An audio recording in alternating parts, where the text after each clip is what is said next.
हाय सांग मैंने केमिति अच्छी समस्ते आशा करुच्ची समस्ते बहुत भलरे थे। आज आम आदिकवि सारला दास रचनावली विषय रे आलोचना करिबा। सारला दास महाभारत, बिलंका रामायण, सप्तकांड रामायण, चंडी पुराण प्रभृति ग्रंथ मान रचना करथिले। एगुड़िकर रचनाक्रम संबंध कवि कहती प्रथमे श्री रामायण, द्वितीय भारत, तृतीय लिखन कली श्री भागवत। चंडी पुराण पृष्ठा 35। एठारे श्री रामायण हेउछि बिलंका रामायण, भारत हेउछि महाभारत और श्री भागवत हेउछि देवी भागवत बा चंडी पुराण। ओडिशा राज्य संग्रहालय रे सारला दासकृत सप्तकांड रामायण पोथी अछि, मात्र एहा उपरे यथेष्ट आलोचना होई नथिबारु एहा केतेक निर्दिष्ट व्यक्तिविशेषଙ୍କ व्यतीत अन्यମାନଙ୍କ निकटरे अज्ञात। बिलंका रामायण और सप्तकांड रामायण को सारला दास कथित श्री रामायण अंतर्भुक्त करा जाय पारे। एहा व्यतीत सारला दास द्वारा रचित ग्रंथ भाव गृहीत अन्य एक ग्रंथ हेउछि लक्ष्मी नारायणी बचनिका। एहार पांडुलिपि उत्कल विश्वविद्यालय पुथी विभाग में संरक्षित होई रहिछि बोली डॉक्टर बंशीधर महांती प्रकाश करती, किंतु एही नाम रे कोनोसी पुथी सेठारे नथिबा परवर्ती गवेषणारु जणा जाय। से जहा हेउ कविंक ग्रंथ रचना क्रमर सूचना देउथिबा उपरोक्त उद्धृति रे एहार नामोल्लेख नाही किंबा अन्य कोनोसी ग्रंथरे मध्य नाही। कवि प्रदत्त सूचनार क्रमानुसार सेगुड़िकर आलोचना करा जाय पारे। बिलंका रामायण सारला दासଙ୍କ उक्ति अनुसार बिलंका रामायण तांकर प्रथम कृति, तांकर प्रथम रचना हेतु यह क्षुद्र आकृति विशिष्ट बोली मने हुए। ए पर्यंत एही ग्रंथटीर शुद्ध संस्करण प्रकाशित होई नथिबारु बजार रे मिलुथिबा मुद्रित पुस्तक उपरे निर्भर करी एही आलोचनाटी प्रस्तुत। शिव पार्वती कथोपकथन छल समग्र ग्रंथटीर कथावस्तु परिकल्पित। एहार कथावस्तु हेउछि लंकार राजा दशानन रावण को मारिबा परे लक्ष्मण और सीता को संगरे धरी रामचंद्र अयोध्या फेरिचंती। सेठारे तांका अभिषेक उत्सव महासमारोह रे पालित हेबार आयोजन करा जाइछि। स्वर्गरे केतेक देवता एही उत्सव देखिबाकू बाहरिचंती। एही समय सेठारे क्रंदनरत जम उपस्थित होई निजर दुख जणाइछंती। ब्रह्मांक बରରେ बलियान बिलंकार सहस्रशिरा रावण देवता मानकू बहु भाव में निर्यातित करुछि एवं तांकू प्रतिदिन तार बाड़ी ताटी खटिबाकू बा मेहनतर कार्य करिबाकू पड़ुछि बोली से प्रकाश करिछंती। देवता माने विचार करिछंती जे रामचंद्रଙ୍କ व्यतीत अन्य केही बिलंकार सहस्राशिरा रावण को बध करिबा पई क्षम नुहंती, किंतु रामचंद्र राजा हेबा परे आउ तांकू बिलंका रावण को विनाश करिबा पई प्रबताइबा संभव हेबो नाही। तेणु अभिषेक पूर्वर ही तांकू ए कार्य लगाइबाकू पड़िबो। शेष में ब्रह्मा परामर्श अनुसार स्थिर होइछि जे खल दुर्बल को अयोध्या को पठाजिबो। सेमाने राम और सीता कंठरे विजे करी एपरी कथोपकथन रत रहिबे जेपरी रामचंद्र बाध्य हेबे बिलंका यात्रा करिबाकू। खल और दुर्बल आदेश पाई अयोध्या जाइछंती। अभिषेकर अव्यवहित पूर्वर रामचंद्र कुलगुरु वशिष्ठ को लंका विजय संबंध निजर वीरत्वपूर्ण कहानी शुणाइबा समय खल द्वारा परिचालित सीता घोर प्रतिवाद करी कहिचंती जे लंका विजयर गौरव रामचंद्रंकर नुहे, तांको निजर प्राप्य। रामचंद्र जदि बिलंका रावण को बध करिपारिबे तेबे लंका विजयर गौरव पाई दाबी करिपारिबे। कवि सीतांक मुखरे कहिचंती, तुम्भे किबा कष्ट पाइअछ देवराण, महाकष्ट पाई मुही मारिली रावण। एमंत प्रतिज्ञा जेबे अछि रघुसाई, बिलंका रावण को मार एबे जाई। रामचंद्र सीतांकर एपरी अप्रत्याशित वाक्यबाण उत्त्यक्त होई पड़िछंती। से सीतांक आह्वान को ग्रहण करी बिलंका रावण को संहार करिया पई बाहरिछंती। देवता माने तांकू आकाश मार्ग रे उड़ाई नेइछंती। प्रचंड पर्वत उपरु से बिलंका नगरी उपरे दृष्टि बुलाई आनिछंती। कौशल क्रमे बिलंका नगरीर दक्षिण द्वार देई से प्रवेश करछंती। सेठारे तांकर सहस्राशिरा रावण सहित साक्षात होईछि। रामचंद्रଙ୍କ आगमनर कारण जानिबा परे राक्षस उपहास करी ताळीटिए मारिछि। एही ताळी पवन रे रामचंद्र 70 योजन दूर रे पड़िछंती। रामचंद्रଙ୍କ अभिषेक निमित्त चंदन काठ ଚନ୍ଦନ କାଷ୍ଠ ସଂଗ୍ରହରେ ଯାଇଥିବା ହନୁମାନ ଅଯୋଧ୍ୟା ଫେରି ସମସ୍ତ କଥା ଶୁଣିଛନ୍ତି। ସେ କାଳ ବିଳମ୍ବ ନ କରି ବିଲଙ୍କାରେ ପହଞ୍ଚିଛି ଓ ସେଠାରେ ଥିବା ଏକ ବିଷାକ୍ତ ପୁଷ୍କରିଣୀରୁ ଜଳପାନ କରି ମୃତ୍ୟୁ ମୁଖରେ ପଡ଼ିଛି। ତାର ପିତା ପବନଙ୍କ ଅନୁରୋଧରେ ଦେବତାମାନେ ତାକୁ ଜୀବନ ଦାନ କରିଛନ୍ତି, କିନ୍ତୁ ହନୁମାନ ପୁନର୍ବାର ବିପଦର ସମ୍ମୁଖୀନ ହୋଇଛି। ବର୍ଷକରେ ମାତ୍ର ଗୋଟିଏ ଦିନ ଖାଦ୍ୟ ଗ୍ରହଣ କରୁଥିବା ସହସ୍ରଶିରାର ଖାଦ୍ୟ ଭାବରେ ତାର ଉଦରରେ ପ୍ରବେଶ କରିଛି ଓ ରାମ ନାମ ଜପ କରିବାରୁ ସହସ୍ରଶିରା ତାକୁ ଉଦରରୁ ବାହାର କରିଛି। ହନୁମାନଠାରୁ ସେ ରାମଚନ୍ଦ୍ରଙ୍କ ବିଷୟରେ ଜାଣିବାକୁ ପାଇଛି। ସହସ୍ରଶିରା ରାବଣ ପରଦିନ ନିଜ ଆତ୍ମୀୟ ସ୍ୱଜନଙ୍କ ସହିତ ପରାମର୍ଶ କରି ରାମଚନ୍ଦ୍ରଙ୍କ ସହିତ ଯୁଦ୍ଧ କରିବାକୁ ବାହାରିଛି। ଯୁଦ୍ଧରେ ତାର ମନ୍ତ୍ରୀ ସପ୍ତଶିରାର ପୁତ୍ର ନାଭିଦୈତ୍ୟ ଶୁମ୍ଭ ନିଶୁମ୍ଭ ପ୍ରଳମ୍ବା କଦମ୍ବା ତ୍ରିଶିରା ଶତଶିରା ପ୍ରଭୃତି ରାକ୍ଷସଗଣ ପ୍ରାଣ ହରାଇଛନ୍ତି, କିନ୍ତୁ ସକଳ ଚେଷ୍ଟା ସତ୍ତ୍ୱେ ସହସ୍ରଶିରା ନିହତ ନ ହେବାରୁ ରାମଚନ୍ଦ୍ର ହତୋତ୍ସାହ ହୋଇପଡ଼ିଛନ୍ତି। ଦେବତାମାନେ ତାଙ୍କୁ ପରାମର୍ଶ ଦେଇଛନ୍ତି ସତୀ ଶିରୋମଣି ସୀତାଙ୍କ ସାହାଯ୍ୟ ନେଇ ସହସ୍ରଶିରାକୁ ବଧ କରିବା ପାଇଁ। ହନୁମାନ ଅଯୋଧ୍ୟାକୁ ଯାଇ ଲକ୍ଷ୍ମଣ ଓ ସୀତାଙ୍କୁ ଧରି ଫେରିଛନ୍ତି। ମହିଷାମର୍ଦିନୀ ମହାମାୟୀ କାତ୍ୟାୟନୀଙ୍କଠାରୁ ପଞ୍ଚଶର ପ୍ରାପ୍ତ ହୋଇ ସତୀ ସୀତା ତ୍ରୈଲୋକ୍ୟ ମୋହିନୀ ବେଶରେ ସହସ୍ରଶିରା ସମ୍ମୁଖରେ ପହଞ୍ଚିଛନ୍ତି।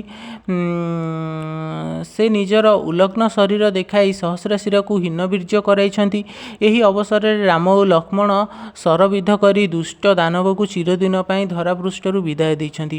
ଦେବତାମାନେ ଆନନ୍ଦ ଉଲ୍ଲାସରେ ମାତିଛନ୍ତି ଓ ଶ୍ରୀରାମଙ୍କ ଉପରେ ପୁଷ୍ପବୃଷ୍ଟି କରିଛନ୍ତି। ଲକ୍ଷ୍ମଣ ଓ ସୀତାଙ୍କ ସହିତ ରାମଚନ୍ଦ୍ର ଅଯୋଧ୍ୟା ଫେରି ଆସିଛନ୍ତି। ସେଠାରେ ତାଙ୍କର ଅଭିଷେକ କାର୍ଯ୍ୟ ସମ୍ପାଦିତ ହୋଇଛି। ଏହି ଗ୍ରନ୍ଥରେ ରାମଚନ୍ଦ୍ରଙ୍କ ଅପେକ୍ଷା ସତୀ ସୀତା ଅଧିକ ଶକ୍ତି ସମ୍ପନ୍ନା ଭାବରେ ଚିତ୍ରିତା। ଶକ୍ତି ଉପାସକ ସାରଳା ଦାସଙ୍କ ଦେବୀ ମାହାତ୍ମ୍ୟ ପ୍ରକୀର୍ତ୍ତନ କରିବା ଉଦ୍ଦେଶ୍ୟ ଏଥିରେ ଅତି ସ୍ପଷ୍ଟ। ସାହିତ୍ୟିକ ମୂଲ୍ୟ ବାଲ୍ମୀକିଙ୍କ ଦ୍ୱାରା ରଚିତ ଅଭୂତ ରାମାୟଣର ଛାୟାରେ ସାରଳା ଦାସଙ୍କ ବିଲଙ୍କା ରାମାୟଣ ରଚିତ ହୋଇଥିଲେ ହେଁ ଗ୍ରନ୍ଥର ବହୁ ସ୍ଥଳରେ କବିଙ୍କ ମୌଳିକତା ପରିଦୃଷ୍ଟ ହୁଏ। ଗ୍ରନ୍ଥଟି ସାରଳା ମହାଭାରତ ଭଳି ଦାଣ୍ଡିବୃତ୍ତରେ ରଚିତ, ମାତ୍ର ପରବର୍ତ୍ତୀ କାଳରେ ଏହାକୁ ମୁଦ୍ରିତ ରୂପ ଦେବା କାଳରେ ଏହାର ପ୍ରତି ଧାଡ଼ିକୁ 14 ଅକ୍ଷରୀ କରିଦିଆଯାଇଛି। ଆଧ୍ୟାତ୍ମିକ କ୍ଷେତ୍ରରେ ସେ ଉଦାରତା ଦେଖାଇଛନ୍ତି। ନିଜେ ଜଣେ ଶକ୍ତି ଉପାସକ ବା ଶାକ୍ତ ହେଲେ ହେଁ ଗ୍ରନ୍ଥରେ ସେ ଝଙ୍କଡ଼ବାସିନୀ ଦେବୀ ସାରଳାଙ୍କୁ ସ୍ତୁତି କରିବା ପରେ ଶିବ ଜଗନ୍ନାଥ ସରସ୍ୱତୀ ପ୍ରଭୃତି ଦେବଦେବୀଙ୍କ ବନ୍ଦନା ଗାନ କରିଛନ୍ତି। ଏହି ଗ୍ରନ୍ଥରେ କବିଙ୍କ ବର୍ଣ୍ଣନା ଚାତୁରୀ ଅତି ଚମତ୍କାର। ନାୟକ ନାୟିକାଙ୍କ ବେଶ ବର୍ଣ୍ଣନା ସରଳ ହେଲେ ହେଁ କାବ୍ୟିକ। ଅଭିଷେକ କାଳରେ ଶ୍ରୀରାମ ଓ ସୀତାଙ୍କ ବେଶ ବର୍ଣ୍ଣନା, ସୁରେଖା ରାକ୍ଷସୀର ଅପରୂପ ସୌନ୍ଦର୍ଯ୍ୟ ବର୍ଣ୍ଣନା, ବ୍ରାହ୍ମଣ ବେଶ ବର୍ଣ୍ଣନା, ବ୍ରହ୍ମଚାରୀ ବେଶ ବର୍ଣ୍ଣନା, ବୀର ବେଶ ବର୍ଣ୍ଣନା ଇତ୍ୟାଦି ଅତି ଜୀବନ୍ତ, ଯାହା କବିଙ୍କ ଅସାଧାରଣ ବର୍ଣ୍ଣନା ଚାତୁରୀର ସାମ୍ୟକ ପରିଚୟ। ଗ୍ରନ୍ଥର ଅନେକତ୍ର କବିଙ୍କ କଳ୍ପନା ଶକ୍ତିର ବାହୁଲ୍ୟ ଦେଖାଯାଏ। ହନୁମାନ ରାମଚନ୍ଦ୍ରଙ୍କ ସନ୍ଧାନରେ ବିଲଙ୍କା ଭିତରକୁ ଯାଇ ବୁଲି ଦେଖିଥିବା ଗୃହ, ମନ୍ଦିର, ମଣ୍ଡପ, ରଥ ଓ ସେନାବାହିନୀ ଇତ୍ୟାଦିର ଯେଉଁ ସଂଖ୍ୟା କବି ଦେଇଛନ୍ତି, ତାହା ଅସମ୍ଭବ ମନେ ହେଲେ ହେଁ ତାଙ୍କ ସ୍ୱକୀୟତା ପ୍ରମାଣିତ କରେ। ତାଙ୍କ ଅନ୍ୟ ଗ୍ରନ୍ଥମାନଙ୍କରେ ଏହି ପ୍ରକାର ଅତିରଞ୍ଜନ ମଧ୍ୟ ଦେଖିବାକୁ ମିଳେ। ଗ୍ରନ୍ଥରେ ଶବ୍ଦାଳଙ୍କାରର ବ୍ୟବହାର ଦେଖିବାକୁ ମିଳେ ନାହିଁ। ଯେଉଁ କେତେକ ଅର୍ଥାଳଙ୍କାର ଦେଖିବାକୁ ମିଳେ, ସେଗୁଡ଼ିକର ସଂଖ୍ୟା ଖୁବ୍ କମ୍। ଗ୍ରନ୍ଥର ଭାଷା ଅତି ସରଳ। କବି ଗ୍ରନ୍ଥ ରଚନା କରିଥିଲେ ସରଳ ଓ ନିରକ୍ଷର ଗ୍ରାମ୍ୟ ଜନତାଙ୍କ ନିମନ୍ତେ, ଯେଉଁମାନେ ସଂସ୍କୃତ ପୁରାଣ ପଢ଼ି ପାରୁନଥିଲେ ଏବଂ ଏଥିସକାଶେ ନିର୍ଭର କରୁଥିଲେ ପୁରାଣ ପଞ୍ଚାଙ୍ଗ ଉପରେ। ଏଣୁ ଗ୍ରନ୍ଥର ଭାଷା ସରଳ ହେବାର କାରଣ ଅତି ସ୍ପଷ୍ଟ। ସାରଳା ଦାସଙ୍କ ଏହି ପ୍ରଥମ ରଚନାରେ ପରିଲକ୍ଷିତ ଉଚ୍ଚକୋଟୀର ବର୍ଣ୍ଣନା ଚାତୁରୀ, କଳ୍ପନା ବିଳାସ ଇତ୍ୟାଦି ତାଙ୍କୁ ପରବର୍ତ୍ତୀ କାଳରେ ଜଣେ ପ୍ରତିଷ୍ଠିତ କବି ହେବାରେ ସ୍ପଷ୍ଟ ସୂଚନା ଦିଏ। ସାରଳା ଦାସଙ୍କ ମହାଭାରତ ସାରଳା ଦାସଙ୍କ ମହାଭାରତ କବି ସାରଳା ଦାସଙ୍କ ରଚନାମାନଙ୍କ ମଧ୍ୟରେ ବୃହତ୍ତମ। ସାରଳା ମହାଭାରତ କବି ସାରଳା ଦାସଙ୍କ ରଚନାମାନଙ୍କ ମଧ୍ୟରେ ବୃହତ୍ତମ। ଅନ୍ୟ କୌଣସି ପ୍ରାନ୍ତୀୟ ଭାଷାରେ ଏପରି ବିଶାଳକାୟ ମହାଭାରତ ସେ ପର୍ଯ୍ୟନ୍ତ ରଚିତ ହୋଇନଥିବାରୁ ସମକାଳୀନ ଭାରତୀୟ ସାହିତ୍ୟରେ ଏହା ଏକ ସ୍ୱତନ୍ତ୍ର ସ୍ଥାନର ଅଧିକାରୀ। ସାରଳା ଦାସଙ୍କ ପୂର୍ବରୁ ଓଡ଼ିଆ ସାହିତ୍ୟର ସତ୍ତା ରହିଥିଲେ ହେଁ ତାହା ଗୁଣାତ୍ମକ ବିଚାରରେ ବିଶେଷ ଉଲ୍ଲେଖଯୋଗ୍ୟ ନୁହେଁ। ତେଣୁ ସାରଳା ଦାସ ଓଡ଼ିଆ ସାହିତ୍ୟରେ ଆଦିକବି ଓ ସାରଳା ମହାଭାରତ ଓଡ଼ିଆ ଭାଷା ଓ ସାହିତ୍ୟରେ କୋଣାର୍କ ସଦୃଶ। ବ୍ରାହ୍ମଣ୍ୟ ଧର୍ମର ପ୍ରାବଲ୍ୟ କାଳରେ ସମସ୍ତ ପ୍ରତିକୂଳତା ସତ୍ତ୍ୱେ ସେ ସଂସ୍କୃତ ବଦଳରେ ଓଡ଼ିଆ ଭାଷାରେ ମହାଭାରତ ଭଳି ବିରାଟକାୟ ଗ୍ରନ୍ଥ ରଚନା କରି ବୈପ୍ଳବିକ ପଦକ୍ଷେପ ଗ୍ରହଣ କରିଥିଲେ। ଓଡ଼ିଶାର ଏହି କୃଷକ କବି ଚିନ୍ତା ଓ ଚେତନାରେ, ଦୃଷ୍ଟି ଓ ଦର୍ଶନରେ ଥିଲେ ଏକାନ୍ତ ଉତ୍କଳୀୟ।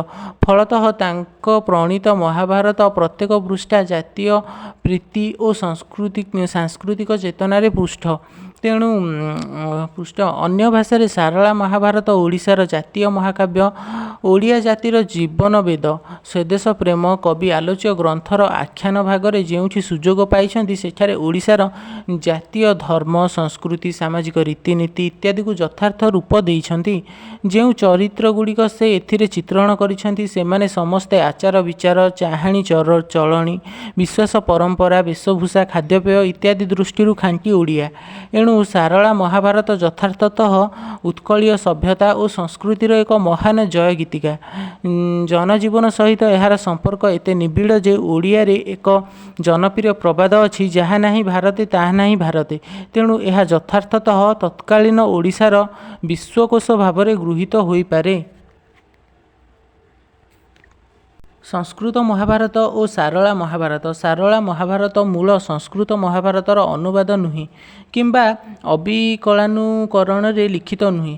ମୂଳ ଗ୍ରନ୍ଥରୁ କେବଳ କଙ୍କାଳଟି ଗ୍ରହଣ କରି ସାରଳା ଦାସ ସେଥିରେ ସ୍ୱକଳ୍ପନା ଶକ୍ତି ବଳରେ ରକ୍ତମାଂସ ସଂଯୋଗ କରିଛନ୍ତି। ବିଷୟବସ୍ତୁ, ଚରିତ୍ର ଚିତ୍ରଣ, ବର୍ଣ୍ଣନା ଶୈଳୀ ଆଦି ପ୍ରତ୍ୟେକ କ୍ଷେତ୍ରରେ କବିଙ୍କ ମୌଳିକତାର ପ୍ରତିଫଳନ ପରିଲକ୍ଷିତ ହୁଏ। ପଣ୍ଡିତ ଗୋପୀନାଥ ନନ୍ଦ ଶର୍ମାଙ୍କ ଦ୍ୱାରା ସାରଳା ମହାଭାରତ ଉପରେ ରଚିତ ଶ୍ରୀ ଭାରତ ଦର୍ପଣ ନାମକ ପୁସ୍ତକ ଖଣ୍ଡିତ ସମାଲୋଚନା ସାହିତ୍ୟ ଆକାଶରେ ଏକ ଉଜ୍ଜ୍ୱଳ ଜ୍ୟୋତିଷ୍କ ସଦୃଶ।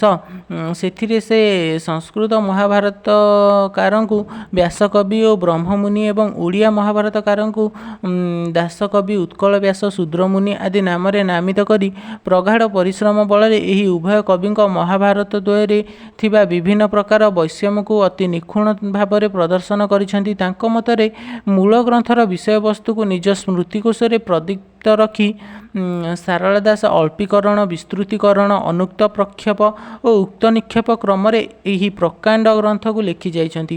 ଏଣୁ ଏହି କ୍ରମରେ ଦୁଇ ମହାଭାରତର ତୁଳନା କରାଯାଇପାରେ।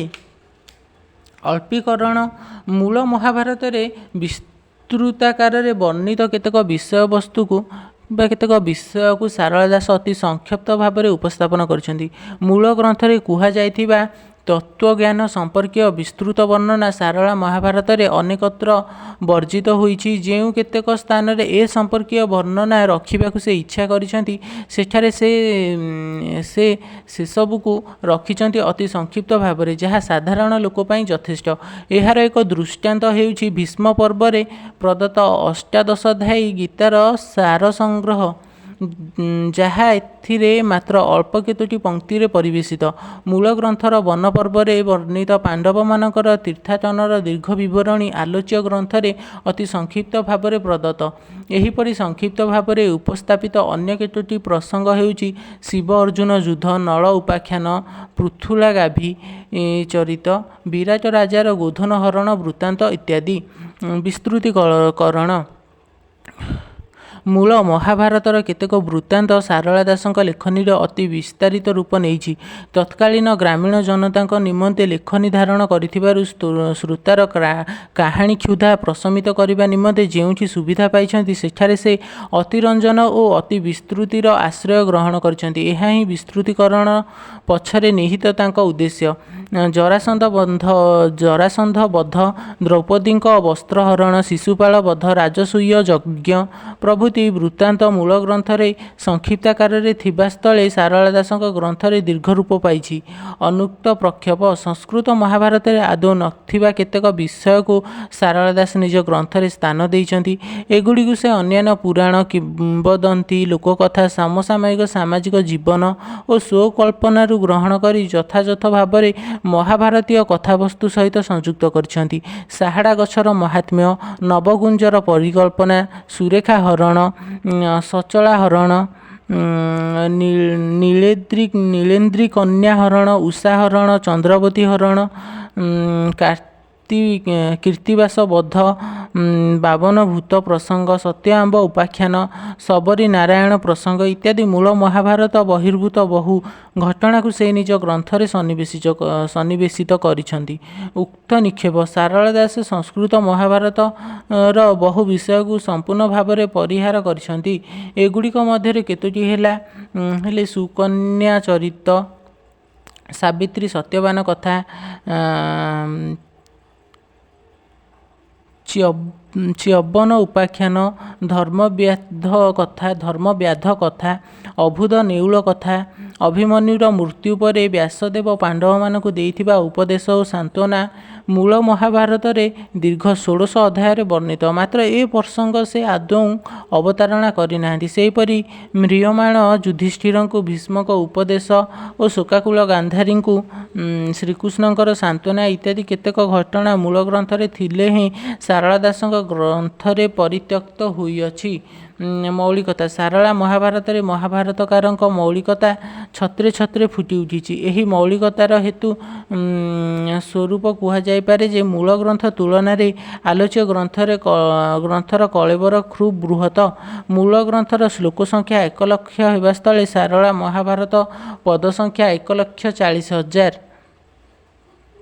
ମୂଳ ଗ୍ରନ୍ଥର ବିଷୟବସ୍ତୁକୁ ଶ୍ରୁତିକୋଷରେ ଜାଗ୍ରତ ରଖି ଏହାକୁ ନିଜ ଗ୍ରନ୍ଥରେ ରୂପ ଦେବା ସମୟରେ ବୈଷମ୍ୟ ରହିବା ହିଁ ରହିବ, ଯାହାର ଅନ୍ୟ ନାମ ମୌଳିକତା। ପୁନଶ୍ଚ ଦୁଇ ଗ୍ରନ୍ଥରେ ପର୍ବ ସଂଖ୍ୟା ସମାନ ଥିଲେ ହେଁ ଅର୍ଥାତ୍ ଉଭୟର ପର୍ବ ସଂଖ୍ୟା 18 ହୋଇଥିଲେ ହେଁ ସାରଳାଙ୍କ ଗ୍ରନ୍ଥରେ ଏଗୁଡ଼ିକର ସଜ୍ଜୀକରଣ ଏବଂ ବିଷୟବସ୍ତୁ ସଂଯୋଜନାରେ ପାର୍ଥକ୍ୟ ଦେଖାଯାଏ। ଗ୍ରନ୍ଥ ରଚନା କାଳରେ ସାରଳା ଦାସ ସ୍ୱାଧୀନ ହୋଇପଡ଼ିଛନ୍ତି ଏବଂ ଅନେକ ଲୋକକଥା, ଉପାଖ୍ୟାନ ଇତ୍ୟାଦି ସ୍ୱକଳ୍ପନାରୁ ସୃଷ୍ଟି କରି ଏଥିରେ ସ୍ଥାନ ଦେଇଛନ୍ତି। ଫଳରେ ଆଲୋଚ୍ୟ ଗ୍ରନ୍ଥର ବହୁ ସ୍ଥଳରେ ବିବିଧ ମୌଳିକତା ପରିଦୃଷ୍ଟ ହୁଏ।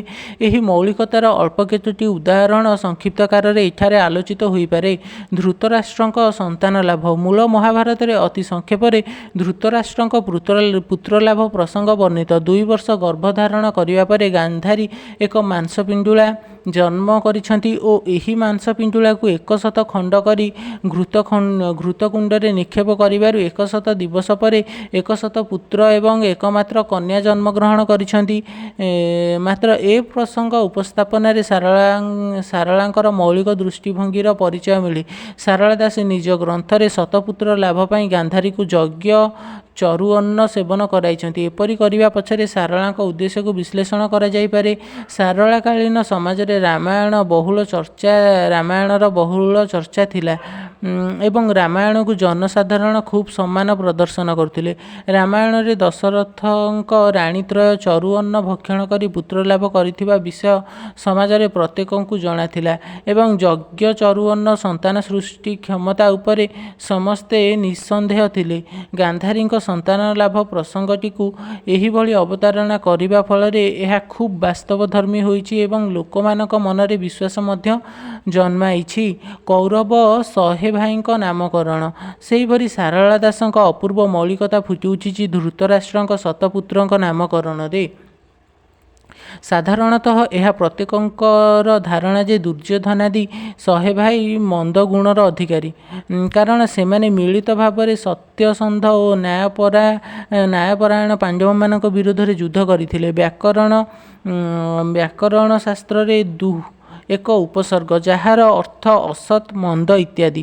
ଦୁର୍ଯ୍ୟୋଧନାଦି 100 ଭାଇଙ୍କ ନାମ ଶ୍ରବଣ ମାତ୍ରେ ସେମାନଙ୍କ ମନ୍ଦ ଗୁଣର ପରିପ୍ରକାଶ ହେଉ। ଏହି ଉଦ୍ଦେଶ୍ୟରେ କବି ସେମାନଙ୍କ ନାମର ଆଦ୍ୟ ଅକ୍ଷର ରଖିଛନ୍ତି ଦୁ, ଯଥା ଦୁର୍ଯ୍ୟୋଧନ, ଦୁଃଶାସନ, ଦୁଃଶୀଳ, ଦୁର୍ଜୟ ଇତ୍ୟାଦି। କିନ୍ତୁ ମୂଳ ମହାଭାରତରେ ପ୍ରଦତ୍ତ ପ୍ରତ୍ୟେକ ନାମର ଆଦ୍ୟ ଅକ୍ଷର ଦୁ ନୁହେଁ। ଭୀମଙ୍କ ଜନ୍ମଚରିତ। ଭୀମଙ୍କ ଜନ୍ମଚରିତର ଦୀର୍ଘ ବର୍ଣ୍ଣନା ଦିଆଯାଇଛି ସାରଳା ଦାସଙ୍କ ଦ୍ୱାରା। ବ୍ୟାସଦେବଙ୍କ ଗ୍ରନ୍ଥରେ ବା ମୂଳ ଗ୍ରନ୍ଥରେ ଏପରି ବର୍ଣ୍ଣନା ଦେଖାଯାଏ। ଜନ୍ମ ଆରମ୍ଭରୁ ଭୀମଙ୍କୁ ମହାବଳଶାଳୀ ରୂପେ ଚିତ୍ରଣ କରିଛନ୍ତି କବି। ମାତୃଗର୍ଭରୁ ବାହାରି ଆସି ଭୂତଳରେ ନରପତି ହେବା ପରେ ତାଙ୍କ ଭାରରେ ପୃଥିବୀ କମ୍ପି ଉଠିଛି। ସେହି ସଦ୍ୟଜାତ ଶିଶୁର ପାଦ ପ୍ରହାରରେ ମହାବଳ ବାଘର ମୃତ୍ୟୁ ଘଟିବା ଓ ପାଦର ଅଙ୍ଗୁଳି ସ୍ପର୍ଶରେ ଶତଶୃଙ୍ଗର ମୁଖ୍ୟ ଶୃଙ୍ଗଟି ଚୂର୍ଣ୍ଣୀଭୂତ ହେବା ଘଟଣା ସାରଳା ଦାସଙ୍କ ମୌଳିକତାର ଅପୂର୍ବ ନିଦର୍ଶନ। ଭୀମଙ୍କ କ୍ଷୁଧା। ଭୀମଙ୍କର ଅସାଧାରଣ ଭୋଜନ ଶକ୍ତି ପ୍ରଦର୍ଶନ କରିବା ପାଇଁ ସାରଳା ଦାସ ସ୍ୱକଳ୍ପନାରୁ ଏକ ସୁନ୍ଦର ଉପାଖ୍ୟାନ ସୃଷ୍ଟି କରିଛନ୍ତି। କୁନ୍ତୀ ଖାଦ୍ୟ ପଦାର୍ଥ ପ୍ରସ୍ତୁତ କରିସାରିବା ପରେ ବାଳକ ଭୀମ ସେଥିରୁ କିଛି ଲୁଚାଇ ଖାଇଦିଅନ୍ତି। ପ୍ରତିଦିନ ପଣ୍ଡୁଙ୍କ ପାଇଁ ଖାଦ୍ୟ ଯଥେଷ୍ଟ ହୁଏ ନାହିଁ। ଏପରି ହେବାର କାରଣ ଜାଣିବାକୁ ପଣ୍ଡୁ ଦିନେ ଲୁଚି ରହିଛନ୍ତି ଓ ଭୀମଙ୍କର ଖାଦ୍ୟ ଚୋରି ଦେଖିଛନ୍ତି। କ୍ରୁଦ୍ଧ ହୋଇ ଭୀମଙ୍କୁ ମାରିବା ପାଇଁ ଖଡ୍ଗଟିଏ ହାତରେ ଧରି ସେ ଭୀମଙ୍କ ପଶ୍ଚାତଧାବନ କରିଛନ୍ତି। ଶେଷରେ ଅଗ୍ନି ଦେବତା ସେଠାରେ ଆବିର୍ଭୂତ ହୋଇ ପଣ୍ଡୁଙ୍କୁ ସେଥିରୁ ନିବୃତ୍ତ କରାଇଛନ୍ତି ଓ ନାନା ଉପଦେଶ ଦେଇଛନ୍ତି। ଗଙ୍ଗା ଓ ଶାନ୍ତନୁଙ୍କ ଦାମ୍ପତ୍ୟ ଜୀବନ। ସାରଳା ଦାସଙ୍କ ମୌଳିକତାର ଅନ୍ୟ ଏକ ଉଦାହରଣ ହେଉଛି ଶାନ୍ତନୁ ଗଙ୍ଗାଙ୍କ ଦାମ୍ପତ୍ୟ ଜୀବନଯାପନ। ମୂଳ ମହାଭାରତରେ ଶାନ୍ତନୁ ଓ ଗଙ୍ଗାଙ୍କ ବିବାହ ବର୍ଣ୍ଣିତ ହୋଇଛି ଏବଂ ସେମାନେ ଅତି ସୁଖମୟ ଦାମ୍ପତ୍ୟ ଜୀବନ ଅତିବାହିତ କରିଛନ୍ତି। ମାତ୍ର ସାରଳା ଦାସଙ୍କ ଶାନ୍ତନୁ ଓ ଗଙ୍ଗାଙ୍କ ମଧ୍ୟରେ ମନର ଅନେକ ଅମେଳ। ତାଙ୍କ ଗଙ୍ଗା ଜଣେ ସ୍ୱେଚ୍ଛାଚାରିଣୀ ଓ ଉଗ୍ର ସ୍ୱଭାବ ବିଶିଷ୍ଟା ରମଣୀ। ସେ ବହୁ କଷ୍ଟ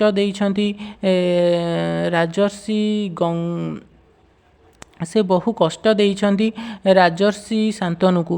ନିଜ ଗର୍ଭରୁ ଜନ୍ମ ଦେଇଥିବା 6 ଗୋଟି ପୁତ୍ର ସନ୍ତାନକୁ ସେ ଜନ୍ମ ଦେବା ମାତ୍ରେ ଅତି ନିର୍ଦ୍ଦୟ ଭାବରେ ବଧ କରିଛନ୍ତି। ସପ୍ତମ ପୁତ୍ରକୁ ହତ୍ୟା କରିବାକୁ ଯିବାବେଳକୁ ବାଧା ସୃଷ୍ଟି କରିଛନ୍ତି ଶାନ୍ତନୁ। ତାପରେ ଗଙ୍ଗା ଶାନ୍ତନୁକୁ ତ୍ୟାଗ କରି ଚାଲି ଯାଇଛନ୍ତି। ସାହାଡ଼ା ପତ୍ରର ମାହାତ୍ମ୍ୟ। ସାହାଡ଼ା ପତ୍ରର ମାହାତ୍ମ୍ୟ ଉପାଖ୍ୟାନରେ ବର୍ଣ୍ଣିତ ଅଛି ଯେ ଦିନେ ଶିବଙ୍କ ବାହନ ବୃଷଭ ସାହାଡ଼ା ପତ୍ରଟିଏ ମସ୍ତକରେ ସ୍ଥାପନ କରିଛି। କୈଳାସପତି ଏହା ଦେଖି ତାକୁ ଏହାର କାରଣ ପଚାରିବାରୁ ସେ କହିଛି ଯେ ସାହାଡ଼ା ପତ୍ର କାନରେ ଖୋସିଲେ ଉତ୍ତମ ଖାଦ୍ୟ ଦ୍ରବ୍ୟ ମିଳେ। ଏହାର ସତ୍ୟାସତ୍ୟ ପରୀକ୍ଷା କରିବା ପାଇଁ ସେ ବୃଷଭକୁ ବହୁ ସମୟ ବୁଲାଇ ବୁଲାଇ ବହୁ ବିଳମ୍ବରେ କୈଳାସକୁ ଫେରିଛନ୍ତି। ସ୍ୱାମୀଙ୍କର ବିଳମ୍ବ ଦେଖି ପାର୍ବତୀ ଅନ୍ନ ବ୍ୟଞ୍ଜନ ଆଣି ଭୋଜନ ଆରମ୍ଭ କରିଛନ୍ତି। ଏହି ସମୟରେ ଶିବଙ୍କର ଡମ୍ବରୁ ଶବ୍ଦ ଶୁଭିଛି। ପାର୍ବତୀ ଅନ୍ୟ ଉପାୟ ନ ଦେଖି ସମସ୍ତ ସୁବାସିତ ଅନ୍ନ ବ୍ୟଞ୍ଜନ ବୃଷଭର ଖାଦ୍ୟକୁଣ୍ଡରେ ନିକ୍ଷେପ କରିଛନ୍ତି ଓ ଶିବଙ୍କୁ ପାଛୋଟି ଆଣିବା ପାଇଁ ବାହାରକୁ ଆସିଛନ୍ତି। ବୃଷଭକୁ କିଛି ଖାଦ୍ୟ ନ ଦେଇ ଖୁଣ୍ଟରେ ବାନ୍ଧି ରଖିବାକୁ ଶିବ ନିର୍ଦ୍ଦେଶ ଦେଇଛନ୍ତି। ବୃଷଭ ଆନନ୍ଦରେ ନିଜ କୁଣ୍ଡରେ ଥିବା ସୁବାସିତ ଅନ୍ନ ବ୍ୟଞ୍ଜନ ଭୋଜନ କରିଛି। ଶିବ ଆସି ଦେଖିଛନ୍ତି ଯେ ବୃଷଭ ଖୁବ୍ ଖୁସି ଅଛି। ଉପବାସ ରହି ମଧ୍ୟ ସେ କିପରି ପ୍ରଫୁଲ୍ଲ ଅଛି ବୋଲି ତାକୁ ପଚାରିବାରୁ ସେ ଦିବ୍ୟ ଅନ୍ନ ଭୋଜନ କରିଥିବା କଥା କହିଛି। ପାର୍ବତୀଙ୍କ ଠାରୁ ସବୁ କଥା ଶୁଣି ଶିବ ସାହାଡ଼ା ପତ୍ରର ମାହାତ୍ମ୍ୟ ବୁଝି ପାରିଛନ୍ତି। ଧୃତରାଷ୍ଟ୍ର ଗାନ୍ଧାରୀଙ୍କ ବିବାହ ପ୍ରସଙ୍ଗରେ ବର୍ଣ୍ଣିତ ସାହାଡ଼ା ବୃକ୍ଷ ଉପାଖ୍ୟାନ, ଖନିକାରର ଜନ୍ମବୃତ୍ତାନ୍ତ, ବେଲାଳସେନ ଚରିତ, ସତ୍ୟାମ୍ବ ଉପାଖ୍ୟାନ, ଯୁଧିଷ୍ଠିରଙ୍କ ସୁହାଣୀ କନ୍ୟାର ପାଣିଗ୍ରହଣ ପ୍ରଭୃତି ବହୁ କାଳ୍ପନିକ ପ୍ରସଙ୍ଗର ସନ୍ନିବେଶ ଗଳ୍ପ ଜଳ୍ପ କଳ୍ପତରୁ ସାରଳା ଦାସଙ୍କ ଅପୂର୍ବ ମୌଳିକତାର ନିଦର୍ଶନ। ଏଗୁଡ଼ିକ ହିଁ ପୂର୍ବୋକ୍ତ ଅନୁକ୍ତ ପ୍ରକ୍ଷୋଭ ବିଭାଗର ଅନ୍ତର୍ଭୁକ୍ତ। କେବଳ ଏତିକି ନୁହେଁ, ଏହିପରି ରାଶି ରାଶି ଗଳ୍ପ, ଉପାଖ୍ୟାନ ଓ ଆଖ୍ୟାୟିକା ଏବଂ ତଦାନୀନ୍ତନ ସମାଜରେ ପ୍ରବଳଚିତ ପ୍ରବାଦ, ପ୍ରବଚନ ଇତ୍ୟାଦିକୁ ସାରଳା ଦାସ ନିଜ ଗ୍ରନ୍ଥରେ ଅଙ୍ଗୀଭୂତ କରିଛନ୍ତି, ଯାହା ତାଙ୍କ ମୌଳିକତାର ପରିଚୟ ପ୍ରଦାନ କରେ। ଆଜି ପାଇଁ ଏତିକି। ଏହାର ପରବର୍ତ୍ତୀ ଭିଡ଼ିଓରେ ସାରଳା ଦାସଙ୍କ ମହାଭାରତରେ ଥିବା ବିଭିନ୍ନ ପ୍ରବଚନ, ଯଥା ଗଙ୍ଗା କହିଲେ ଥିବି, ଗାଙ୍ଗୀ କହିଲେ ଯିବି, ଧୃତରାଷ୍ଟ୍ରକୁ କନ୍ୟା ନାହିଁ କି ଗାନ୍ଧାରୀଙ୍କୁ ବର ନାହିଁ, ଏସବୁ ଆଲୋଚନା କରିବା। Thank you. ମୋ ଚ୍ୟାନେଲକୁ ଟିକେ ଲାଇକ୍ ଆଉ ସବସ୍କ୍ରାଇବ୍ କରିଦିଅନ୍ତୁ।